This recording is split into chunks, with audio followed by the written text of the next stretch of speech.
Hello everyone, welcome back to my channel.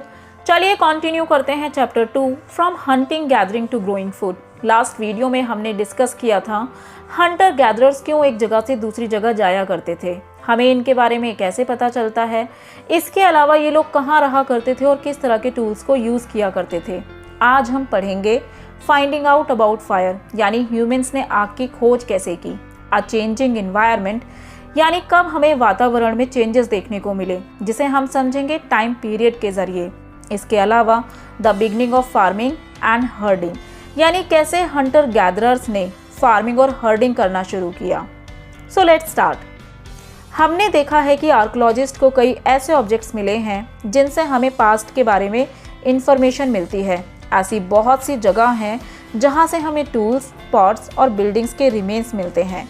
माना जाता है कि इन वस्त्रों का निर्माण लोगों ने अपने कामों के लिए किया होगा, जिन्हें वो बाद में वहीं छोड़कर चले गए। ये ऑब्जेक्ट्स कभी ज़मीन के ऊपर, कभी समुद्र और नदी के किनारों पर भी पाए जाते हैं। जिन जगहों पर ये पाए जाते हैं उन्हें साइट्स कहा जाता है, हिंदी में पुरा स्थल। ऐसी ही एक साइट है कुरनूल केव्स, जो आज के आंध्र प्रदेश में लोकेटेड है, जहाँ से हमें राख यानी एशेस के अवशेष मिलते हैं और इस साइट के थ्रू हमें आग की खोज के बारे में पता चलता है। इससे पता चलता है कि अर्ली ह्यूमंस आग जलाना सीख चुके थे। आग का यूज़ वो कई कामों के लिए करते होंगे। For example, to kept them warm, लोग अपने आप को गर्म रखने के लिए आग का इस्तेमाल किया करते थे। As a source of light, यानी प्रकाश के लिए। टू रोस्ट मीट, मांस पकाने के लिए। To scare away animals, wild animals को दूर भगाने के लिए।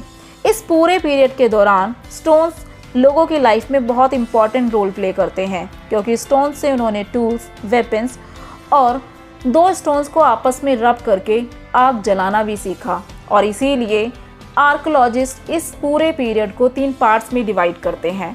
नंबर 1 पैलियोलिथिक, जिसे पुरा पाषाण कहा जाता है। नंबर 2 मेसोलिथिक, मध्य पाषाण युग। नंबर 3 न्योलिथिक, नव पाषाण युग। पैलियोलिथिक पीरियड को फर्दर हम 3 पार्ट्स में डिवाइड करते हैं, upper palaeolithic, middle palaeolithic, lower palaeolithic. इन तीनों टाइम पीरियड में से palaeolithic time period longest time period है। इसे समझते हैं एक टाइम लाइन के जरिए। 2 million year ago Palaeolithic time period शुरू हुआ था और ये 12,000 ईयर्स अगो तक चला, यानी पूरा पाषाण काल 20 लाख साल पहले से 12,000 साल पहले के दौरान माना जाता है। कहा जाता है कि 99% मानव इतिहास की कहानी इसी टाइम पर घटित हुई, क्योंकि आग पैलियोलिथिक पीरियड में मानव की सबसे बड़ी खोज थी। पैलियोलिथिक काफ़ी बड़ा वर्ड है, चलिए इसे ब्रेक करके इसकी मीनिंग को समझते हैं। इसका ओरिजिन 2 ग्रीक वर्ड से हुआ है। पैलियो मीन्स ओल्ड, यानी प्राचीन। लिथोस मीन्स स्टोन, यानी पत्थर। हम कह सकते हैं प्राचीन पत्थर। ये पीरियड कई साइट से मिले स्टोन टूल्स के महत्व को बताता है और हम लास्ट वीडियो में पढ़ भी चुके हैं कि स्टोन्स को हम किन किन कामों के लिए यूज़ किया करते थे। अब समझते हैं मेसोलिथिक के बारे में। 12,000 साल पहले तक पैलियोलिथिक पीरियड चला, फिर 12,000 साल से 10,000 साल पहले तक मेसोलिथिक पीरियड चला, जिसे हिंदी में मध्य पाषाण काल कहा जाता है। Mesolithic, meso means middle, lithic means stone, यानी मिडिल स्टोन।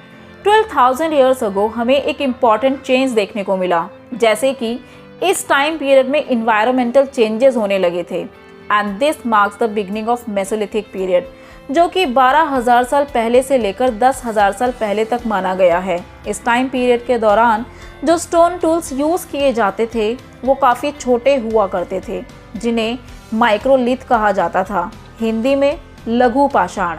इन टूल्स पर बोन और वुड से हैंडल लगाकर इनसे सॉ और सिकल बनाया जाता था, यानी हसिया और आरी। पर इस टाइम पीरियड पर माइक्रोलिथिक के साथ पैलियोलिथिक पीरियड वाले टूल्स को भी बनाया जाता रहा। मेसोलिथिक पीरियड के बाद शुरू होता है न्योलिथिक पीरियड, यानी नव पाषाण काल। ये वो टाइम पीरियड था जिसकी शुरुआत 10,000 साल पहले हुई। इसके बारे में हम आगे पढ़ेंगे। जैसा कि हमने कहा, मेसोलिथिक पीरियड में हमें इन्वायरमेंटल चेंजेस देखने को मिले, पर ये इन्वायरमेंटल चेंजेस आखिर थे क्या? तो चलिए पढ़ते हैं। अ चेंजिंग इन्वायरमेंट, यानी बदलती जलवायु। There were major changes in the climate of the world with a shift to relatively warm condition. यानी इस पीरियड के दौरान जलवायु में हमें बड़े बदलाव देखने को मिले, जैसे कि गर्मी बढ़ने लगी और जिस वजह से कई एरियाज़ में घास वाले मैदान बनने लगे और घास के मैदान बनने से अब उन एनिमल्स की संख्या बढ़ने लगी जो घास खाकर जिंदा रह सकते थे, जैसे कि deer, antelope, goat, ships etcetera. Those who hunted these animals now followed them. यानी जो लोग जानवरों का शिकार किया करते थे वो इनका पीछा किया करते थे ताकि वे इनके खाने पीने और इनके ब्रीडिंग रिलेटेड इन्फॉर्मेशन हासिल कर सकें। शायद इस टाइम पर लोग एनिमल्स को पकड़कर उन्हें पालने के बारे में सोचने लगे थे और यहीं से हमें एक और बड़ा चेंज देखने को मिलता है, the beginning of farming and herding, यानी खेती और पशुपालन की शुरुआत। जलवायु में चेंजेस होने से ग्रेन बियरिंग ग्रासेस जैसे कि वीट, बार्ले, राइस सब कॉन्टिनेंट के डिफरेंट पार्ट्स में नेचुरली ग्रो होने लगे। Now man, women and children probably collect these grasses as food और ह्यूमंस इन्हें कलेक्ट करके इन्हें खाने की तरह यूज़ करने लगे और साथ ही यह भी सीखने लगे where they grew and when they ripened, यानी यह अनाज कहाँ उगते थे और कब पककर तैयार हुआ करते थे। और यहीं से उन्हें कुछ आइडियाज़ मिलने लगे, जैसे कि वो इस तरह के अनाज को खुद भी पैदा कर सकते हैं और इस तरीके से हंटर गैदरर्स की फार्मर बनने की शुरुआत हुई। फार्मिंग के अलावा people also started taming animals by leaving food for them near their shelters, यानी जहाँ लोग रहा करते थे वहाँ वे खाना छोड़ दिया करते थे, जिससे एनिमल्स वहाँ आने लगे और धीरे धीरे लोग उन्हें पालने लगे। यहाँ दो चीज़ें बहुत ही इंपॉर्टेंट है, जैसे number 1, first animal to be tamed wild ancestor of the dog, यानी हमारे एंसेस्टर्स ने जिस जानवर को सबसे पहले पालना शुरू किया वो डॉग का एंसेस्टर था। Number 2, started taming animals that were gentle and ate grasses, यानी लोगों ने उन जानवरों को पालना शुरू किया जो जेंटल थे और घास खाया करते थे और इन एनिमल्स को वाइल्ड एनिमल्स से प्रोटेक्ट भी किया करते थे। देयरफॉर दे बिकम हर्डर्स, यानी इस तरह से लोगों की हर्डर्स बनने की शुरुआत हुई। तो देखा आपने कैसे हंटर गैदरर्स ने फूड को ग्रो करना सीखा और मेसोलिथिक पीरियड में इन्वायरमेंटल चेंजेस होने से हमें क्या क्या बदलाव देखने को मिले और यहीं से शुरुआत हुई डोमेस्टिकेशन की, जो कि मेसोलिथिक पीरियड का एक और बड़ा बदलाव था। तो चलिए जानते हैं डोमेस्टिकेशन के बारे में। Domestication, this is the process in which people grow plants and look after animals, यानी जब लोग प्लांट्स उगाते हैं और एनिमल्स को पालते हैं तो इस प्रोसेस को डोमेस्टिकेशन कहते हैं। आपने अक्सर देखा होगा जब लोग डिफरेंट एनिमल्स को पालना शुरू करते हैं तो वो वाइल्ड एनिमल्स से अलग दिखने लगते हैं। पर क्यों? Because people select plants and animals for domestication, यानी लोग कौन सा एनिमल और प्लांट डोमेस्टिकेट करना चाहते हैं वो इन्हें चूज़ करते हैं और वो उन एनिमल्स के स्पीसीज को चूज़ करते हैं जो डिजीज प्रॉन, यानी जिन्हें ज़्यादा बीमारियां ना हो, और ऐसे प्लांट्स को चूज़ करते हैं जो उन्हें ज़्यादा यील्ड, फ्रूट्स और ग्रेन दे सके, और ऐसे एनिमल्स जो आसानी से ब्रीड्स हो सकें और जो जेंटल हो। और इसीलिए डोमेस्टिक एनिमल्स वाइल्ड प्लांट्स और एनिमल्स से काफ़ी अलग दिखते हैं। फॉर एग्जाम्पल, डोमेस्टिकेटेड एनिमल्स के कंपैरिजन में वाइल्ड एनिमल्स के टीथ और हॉर्न काफ़ी बड़े और शार्प होते हैं। अगर डोमेस्टिकेशन की टाइम लाइन की बात की जाए तो ये एक ग्रेजुअल प्रोसेस है, ये सब एक दिन में नहीं हुआ था।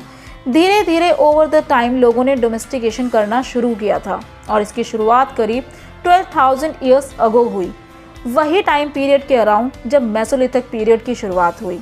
और आज हम जितने भी प्लांट्स और एनिमल्स के प्रोडक्ट खाते हैं ये सब डोमेस्टिकेशन का ही रिजल्ट है। अब आप समझ सकते हैं ये सब हमारे लिए कितना इम्पॉर्टेंट है, क्योंकि ये आज भी वैलिड है। सबसे पहले जो प्लांट्स डोमेस्टिकेट हुए वो थे वीट और बार्ले, और जो सबसे पहले एनिमल डोमेस्टिकेटेड हुए वो थे शिप और गोट। इस वीडियो में हमने पैलियोलिथिक पीरियड और मेसोलिथिक पीरियड में हुए चेंजेस के बारे में पढ़ा। नेक्स्ट वीडियो में हम पढ़ेंगे नियोलिथिक पीरियड के बारे में। अगर आपको मेरा एक्सप्लेनेशन अच्छा लगा so do like, share and subscribe my channel for more videos. Part 1 देखने के लिए आप दिए गए लिंक पर क्लिक कर सकते हैं।